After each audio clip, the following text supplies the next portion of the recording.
শেরপুরে দিন দিন জনপ্রিয় হয়ে উঠছে বস্তায় আদা চাষ পদ্ধতি। এই পদ্ধতিতে আদা চাষ করলে রাসায়নিক সার ও কীটনাশকের প্রয়োজন কম হয়, পাশাপাশি বিভিন্ন প্রাকৃতিক দুর্যোগ থেকে রক্ষা পায় আদার ফলন। এ বিষয়ে আরও জানিয়েছেন জাহিদুল খান সৌরভ। শেরপুরে দিন দিন জনপ্রিয় হয়ে উঠছে বস্তায় আদা চাষ পদ্ধতি। এই মুহূর্তে আমি রয়েছি শেরপুর সদর উপজেলার পাকুড়িয়া ইউনিয়নের বরাটিয়া মধ্যপাড়া গ্রামে। এখানে তারিফ হাসান নামে একজন কৃষি উদ্যোক্তা, তিনি তার বাড়ির প্রতি জমিতে প্রায় 1 বিঘা জমিতে প্রায় 4000 বস্তায় তিনি এই বস্তায় আদা চাষ পদ্ধতিতে তিনি আদা চাষ করেছেন।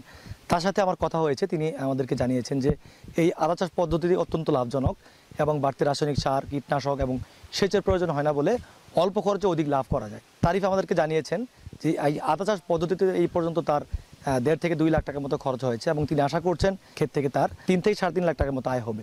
তো জেলা কৃষি বিভাগের সাথে আমার এই পদ্ধতির সম্পর্কে কথা হয়েছে।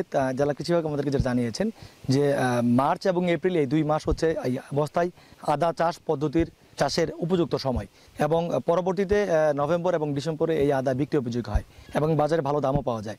তো কৃষি বিভাগ আমাদেরকে জানিয়েছেন যে প্রতিটি বস্তায় 3 থেকে 4টি আদা গাছে প্রায় 1.5 থেকে 2 কেজি আদা সংগৃহীত হয় এবং পরবর্তীতে এই আদা তোলার পর যে সকল অব্যবহৃত যে বস্তাগুলি পরিত্যক্ত অবস্থায় পড়ে থাকে সেখানে কিন্তু অন্য সবজি চাষ করে কিন্তু বাড়তি আয় করা সম্ভব। তো জেলা কৃষি বিভাগ বলছে যে বাড়ির প্রতি জমি, বাগান, ভাসজার এর যে ছায়াযুক্ত যে সকল স্থান রয়েছে সেখানে কিন্তু এই বস্তায় আদা চাষ পদ্ধতিতে আদা চাষ করলে বাড়তি আয় এবং বাড়তি লাভবান হওয়ার সম্ভাবনা রয়েছে।